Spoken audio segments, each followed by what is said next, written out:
Hello! Welcome. Welcome. Sunday night, Monday morning, Monday afternoon. It's a time zone for you. My fiance's phone lit up on the table. See you again tonight. It was saved under Plumber. We haven't had plumbing work in years. I was sitting at the kitchen table, half focused on the noise from the news playing in the background, when her phone lit up.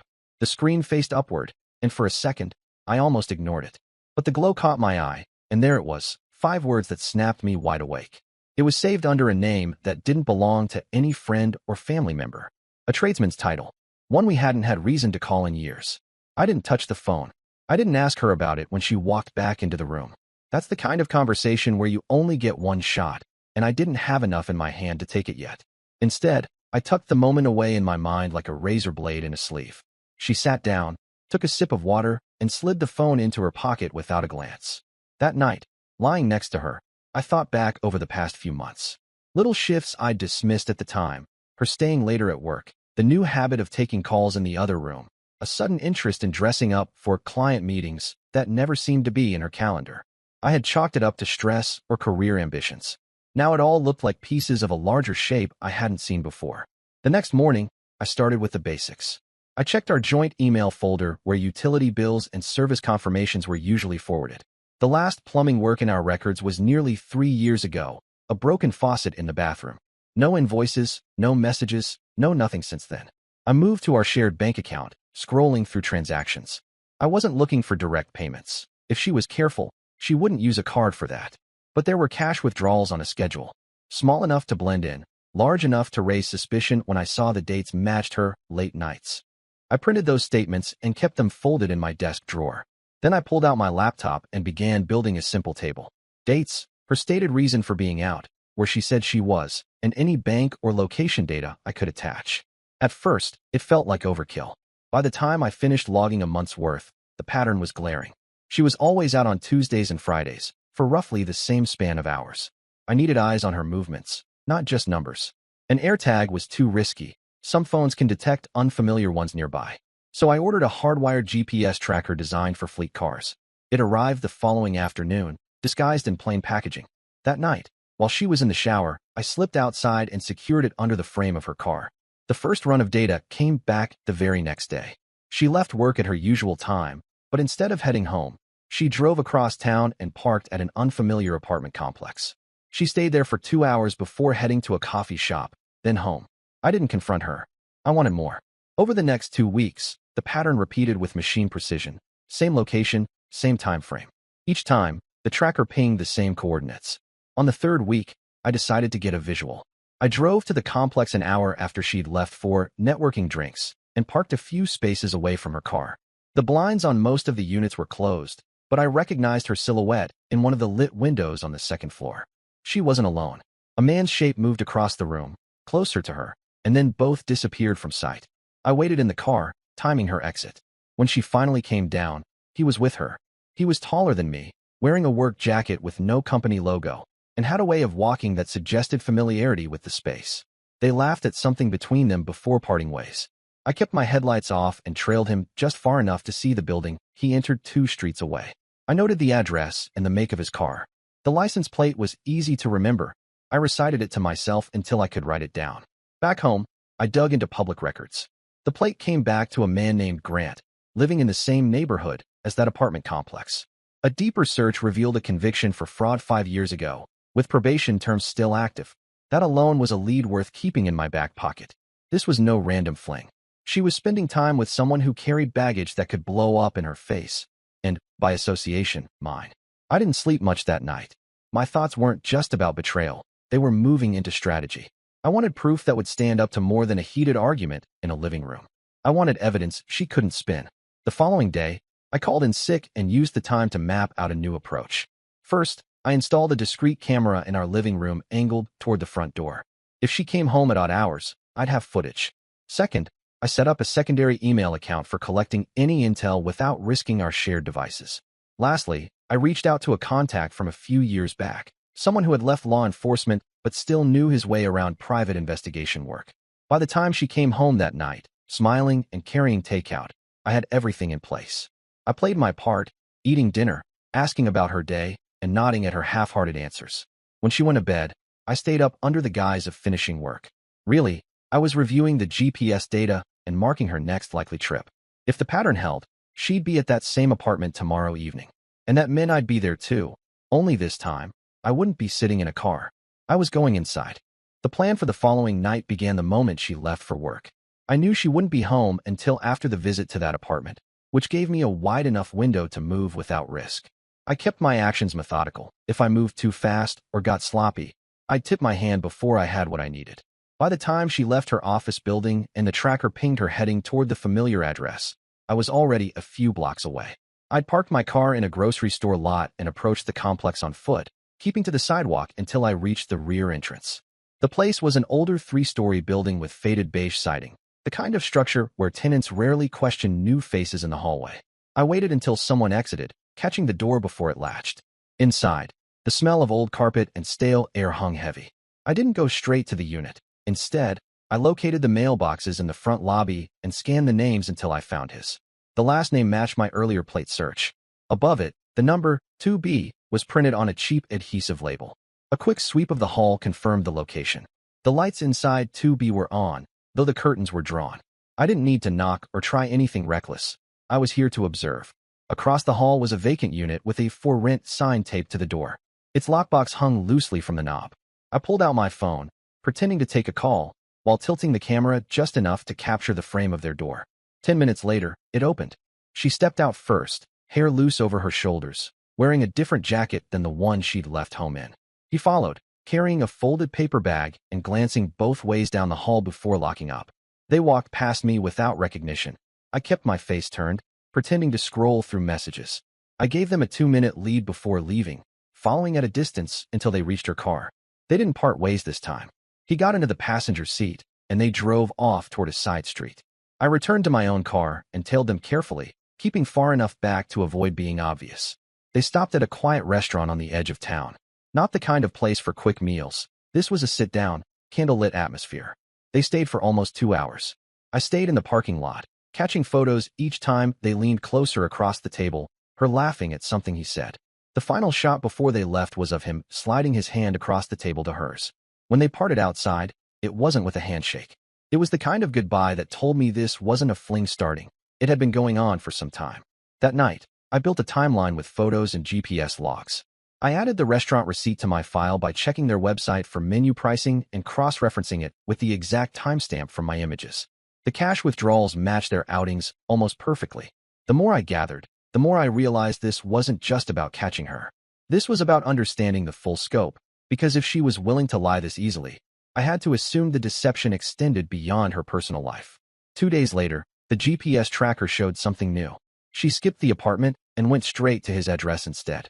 That was when I decided to dig deeper into him. I accessed county court records online, confirming the fraud conviction. The details showed he'd been caught in a staged home renovation scam, collecting deposits for work he never completed.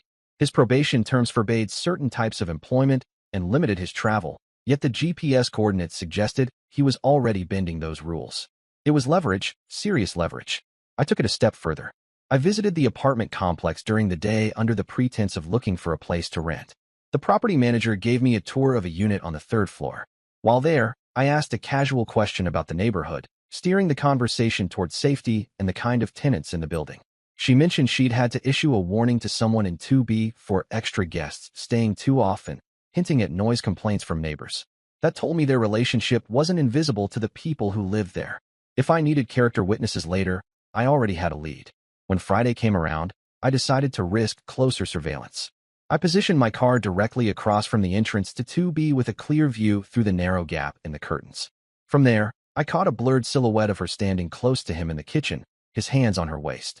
The photo wasn't perfect, but it was enough to confirm physical contact. Instead of confronting her when she returned home, I acted as though nothing was wrong. I asked about her team dinner, nodded at her vague answer, and watched her head straight for the shower. That was her routine, wash off any trace of wherever she'd been. The next day, I met with the private investigator I'd contacted earlier. I slid the printed timeline, photos, and GPS logs across the table. He examined them with a kind of professional detachment, noting how clean the evidence was but pointing out that hotel receipts or recorded conversations would make the case airtight. We agreed on terms. He'd follow her on her next few outings, keeping his distance but collecting what I couldn't without being noticed. The first report came back in less than a week. It included high-resolution images of her and him entering a hotel, checking in under an alias. The PI had also captured them at a bar later, her leaning in close while he whispered something that made her laugh. He recorded audio of her mentioning keeping this separate and not wanting to risk running into anyone from home. That was the point where suspicion turned into certainty. I wasn't piecing together fragments anymore. I had a complete picture of her double life. She was careful, yes, but not careful enough.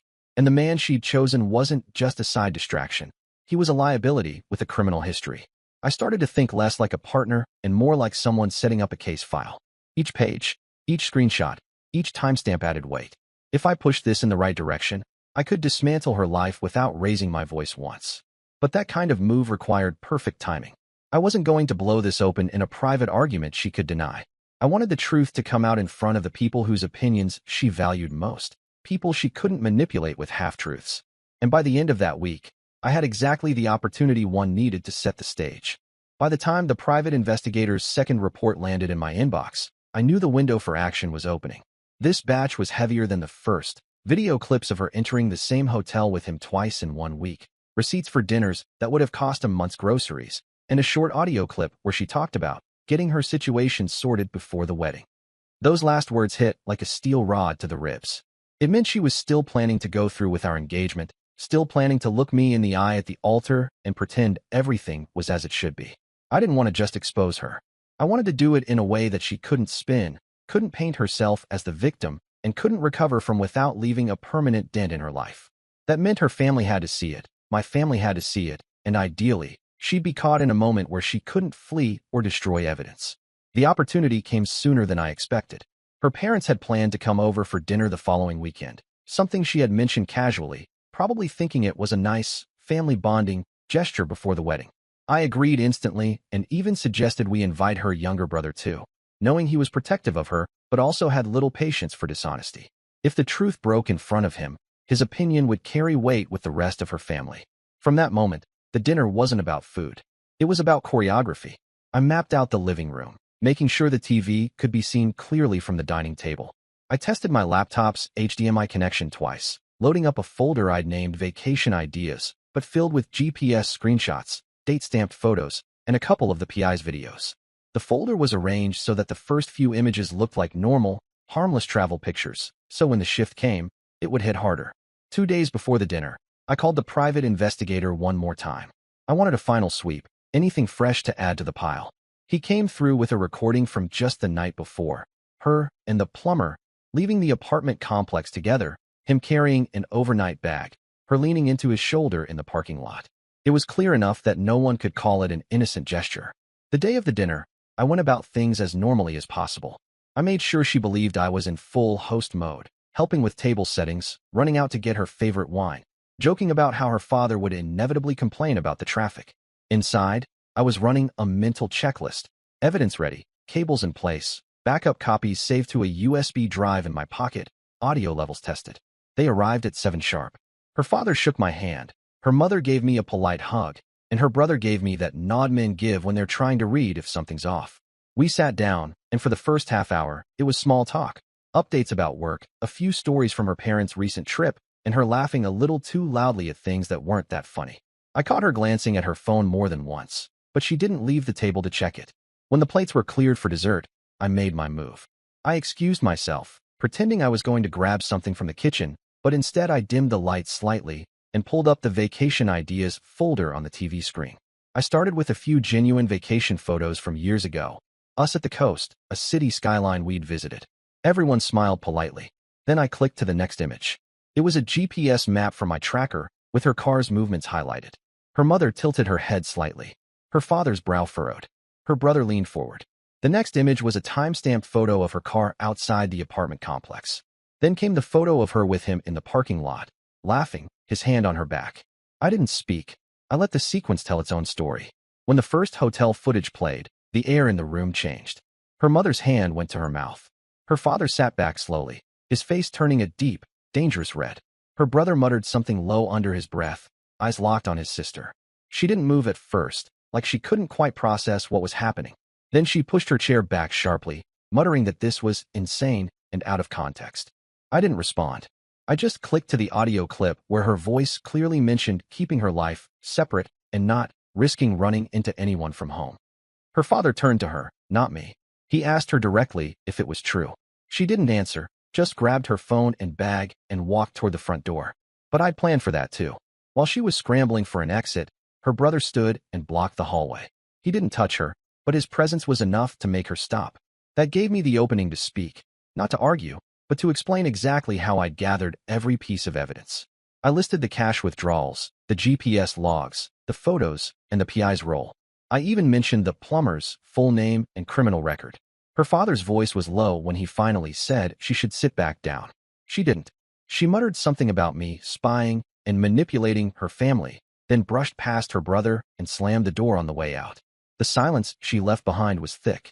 Her mother stared at her untouched dessert. Her father kept shaking his head slowly, and her brother looked like he was weighing whether to go after her or not. I broke the silence by telling them there was more they needed to know, that the man she was seeing wasn't just a side fling, but someone with a documented history of fraud, that if she stayed with him, she'd eventually be pulled into something much worse than infidelity. I slid printed copies of the public records across the table. Her father didn't say much after that, just gathered the papers and tucked them into his jacket pocket. Her brother left a few minutes later without dessert, muttering that he'd handle it. When they were gone, I locked the door, unplugged the laptop, and transferred every file to a secure drive. I knew she'd be back at some point, angry, defensive, maybe even desperate, but she'd be walking into a home where her credibility was already gone. That night, I received a text from an unknown number. It was short.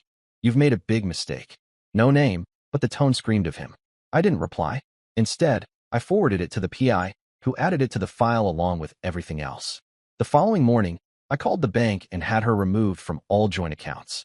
I notified the landlord that she would be vacating within the month.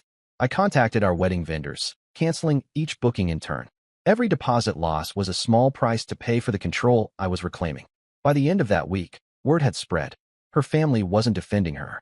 My friends weren't asking, "Are you sure?" They'd seen enough to know. The trap had worked exactly as intended. No shouting, no physical confrontation, no room for her to twist the narrative. Just the cold weight of undeniable proof, dropped in front of the people she'd hoped would never find out. And as far as I was concerned, that was only the first phase of her collapse. After that dinner, the house felt like an emptied stage after the play ends, quiet, with the echo of words still hanging in the air. I knew she wouldn't come home that night. She had too much pride to face me immediately, especially with the evidence I had laid out in front of her parents. But I also knew avoidance wouldn't last forever. She'd come back, if only to salvage whatever she thought she could. I didn't wait for that moment to act. The next morning started with a call to our landlord. I told him we were separating, that she'd be vacating the property, and that I wanted all lease communications sent directly to me from that point forward. I also paid the next month's rent in full to keep control of the unit. Once the payment cleared, I had him add a note to her file. No access without my written consent. The bank was next. I moved every cent of my funds out of our joint accounts into a new one she had no knowledge of. I had the banker freeze the old accounts for security verification. She'd wake up to find her debit card declined and her credit card inactive. If she wanted money, she'd have to ask, and I had no intention of giving her any. By the afternoon, I'd made calls to each wedding vendor. The venue, the caterer, the florist, the photographer, all canceled. The deposits were gone, but that didn't matter. The point wasn't to save money. It was to make sure she couldn't try to pivot into damage control with a postponed ceremony. The wedding was dead, and I wanted that reality to hit her like a brick wall. Around 4 that afternoon, I got my first sign that the news was spreading. A friend texted me saying he'd seen her at a cafe downtown, crying to someone on the phone. He didn't hear much, but he caught her saying something about everything being taken from her. I went to bed early that night, knowing the storm would hit the following day. It started just after 8 in the morning, a loud, repeated knock at the door. I didn't rush to answer. When I finally opened it, she was standing there, hair disheveled, clothes wrinkled, with the kind of look people get when they've gone through a night without sleep. She didn't try to walk past me. She just stood there, phone in hand, and asked why her cards didn't work and why the landlord told her she was no longer authorized on the lease. I didn't engage with questions. Instead, I handed her a manila envelope. Inside was a copy of the evidence file, the lease update notice, and the banking paperwork. On top was a single-page letter stating that the engagement was terminated All shared assets were under my control, and she was to remove her belongings within 48 hours. She didn't shout. She didn't cry.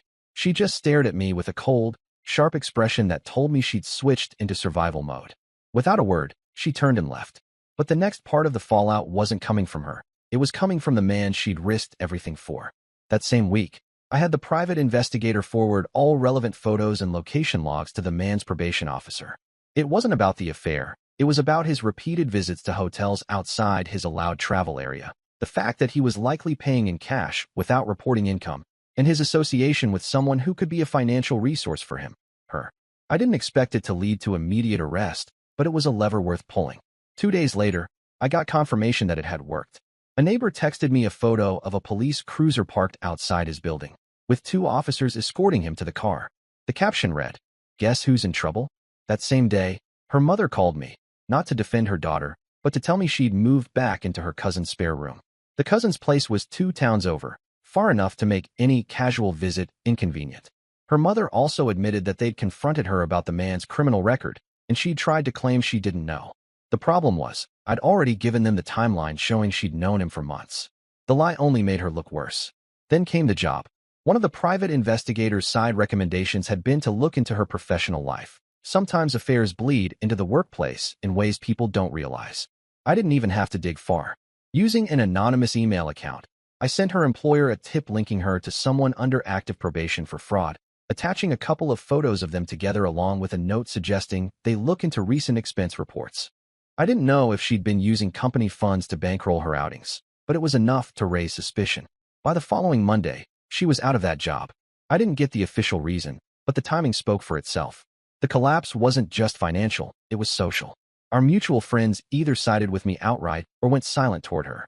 She stopped posting on social media entirely, likely to avoid the barrage of questions and comments. Her world had shrunk to the size of her cousin's apartment. I didn't hear from her directly again until nearly a month later. It was a short email, not an apology but a warning. She wrote that I'd crossed the line by involving her family and that I'd regret making an enemy out of her. I read it twice, saved it to my records, and didn't reply. Empty threats from someone who had already lost her leverage meant nothing. The final piece of closure came from an unexpected place. A letter from the county probation office confirming that the man, Grant, had violated his terms and was serving a 6-month sentence. They thanked me for bringing certain activities to light.